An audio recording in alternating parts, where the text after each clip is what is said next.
बिस्मिल्लाहिर्रहमानिर्रहीम। अस्सलाम वालेकुम। क्या हाल है जी? ठीक हैं, खैरियत से हैं। गोल्ड को देखते हैं कि नेक्स्ट वीक गोल्ड किस तरीके से बिहेव कर सकता है। लास्ट जो मैंने वीडियो अपलोड की थी गोल्ड की, तो वो आई थिंक कि वेडनेसडे वाले दिन की थी, जिसमें थर्सडे और फ्राइडे के एनालिसिस इन्वॉल्व नहीं थे।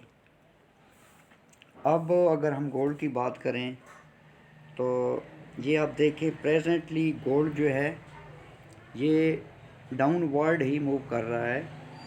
ये आप देख सकते हैं। अगर एक इस चैनल की हम हेल्प लें तो बड़ा इजीली हम गोल्ड की मूवमेंट को अंडरस्टैंड कर सकते हैं।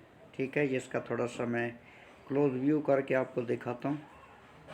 ये आप देख सकते हैं कि गोल्ड जो है ये डाउन ट्रेंड में मूव कर रहा है, लेकिन अभी हम गोल्ड को डाउन ट्रेंड में कंसिडर नहीं कर सकते। गोल्ड ने जो फ्राइडे को क्लोजिंग दी है वो एक बियरिश क्लोजिंग है, और बियरिश क्लोजिंग का मतलब हर किस ये नहीं है कि गोल्ड जो है ये बियरिश ट्रेंड में है। जब तक गोल्ड की प्राइस 2003 के नीचे क्लोजिंग नहीं देती, तब तक हम गोल्ड के बियरिश ट्रेंड को कंसिडर नहीं कर सकते। और गोल्ड का कंफर्म ट्रेंड तब स्टार्ट होगा जब गोल्ड की प्राइस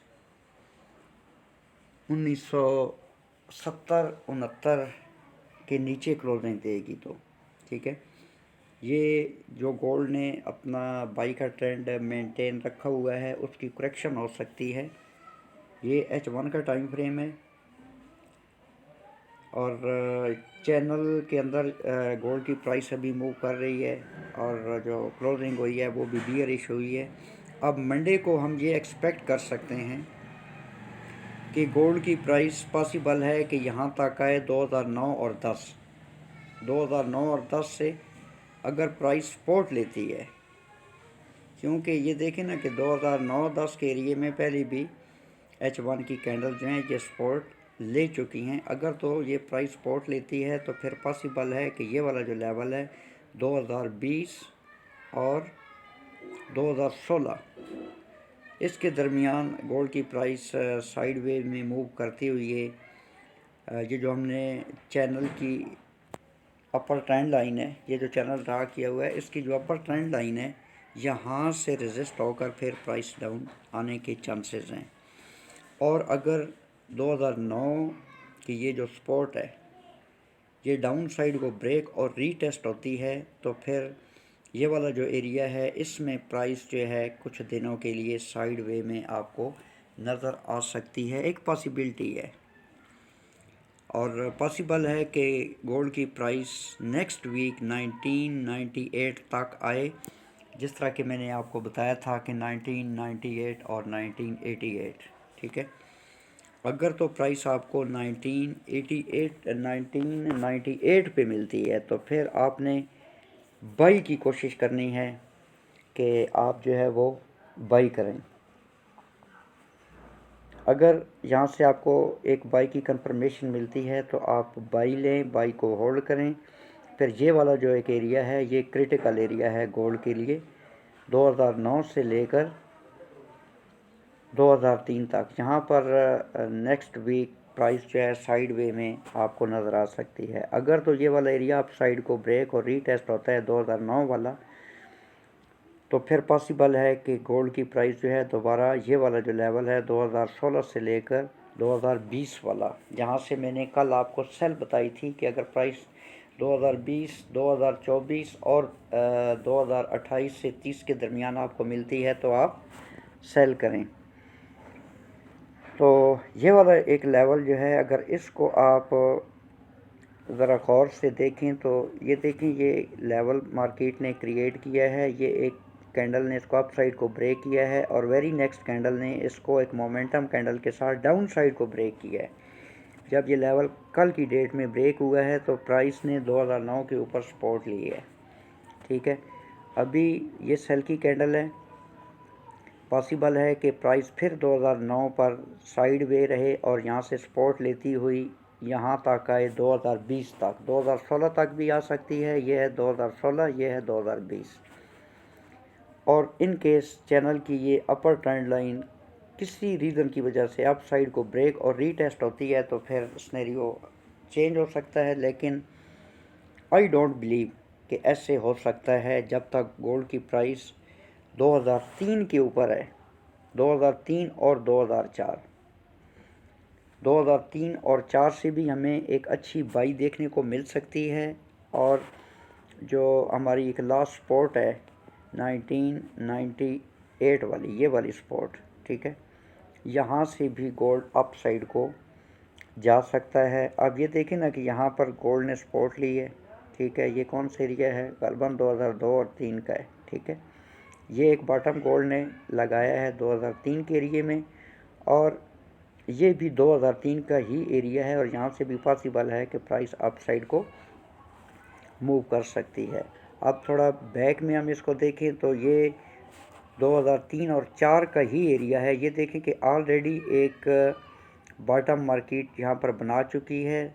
ये एक बॉटम ये हो गया, और यहाँ पर गोल्ड ने डबल बॉटम बनाया, ठीक है। यहाँ पर अगर हम ये एक लेवल ड्रा करते हैं ना, तो ये एक लेवल भी बन रहा है। मैं लेवल आप खुद ही ड्रा कर लें, अब टाइम वेस्ट होगा, ठीक है। यहाँ से यहाँ तक अगर आप एक लेवल ड्रा करते हैं तो ये एक लेवल भी बन रहा है, और यहाँ पर भी एक लेवल बनता हुआ नज़र आ रहा है।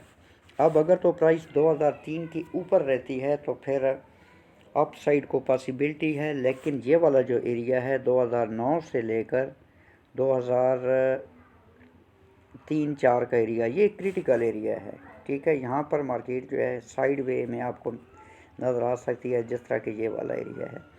फिर आपने अगर अपने एंड पे एंट्री लेनी है तो आपने देख लेना है कि अगर प्राइस 2009 के ऊपर एक मोमेंटम कैंडल क्लोजिंग देती है तो फिर 2016 से 2020 तक आप बाई कर सकते हैं। और अगर 2016 से 2020 के एरिए में आपको एक सेल की मोमेंटम कैंडल नज़र आती है, कुछ सेल का सेटअप बनता हुआ या सेल का एविडेंस आपको मिलता है, तो आप इसको सेल कर सकते हैं 1998 तक। ये वाला एरिया है 1998। यहाँ जब प्राइस आपको मिलेगी तो यहाँ से आपने बाई का सेटअप फाइंड करना है, ना कि सेल का।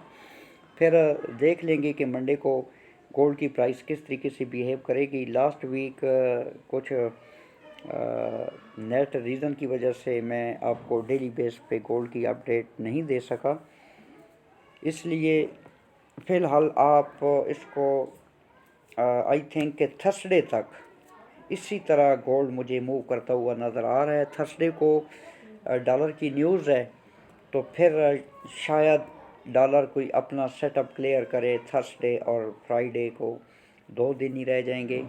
मंडे टू वेडनेसडे गोल्ड जो है वो कुछ इस तरीके से मूव कर सकता है।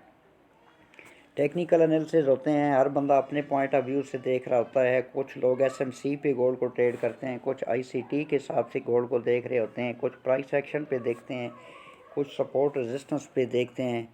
बहुत सारे मेथड्स होते हैं। कोई बंदा आपको बाई बता रहा होगा, कोई सेल बता रहा होगा। हर बंदा ठीक है, हर बंदे का मेथड अपनी जगह पे ठीक है, अगर उसके लिए वो यूज़फुल है तो।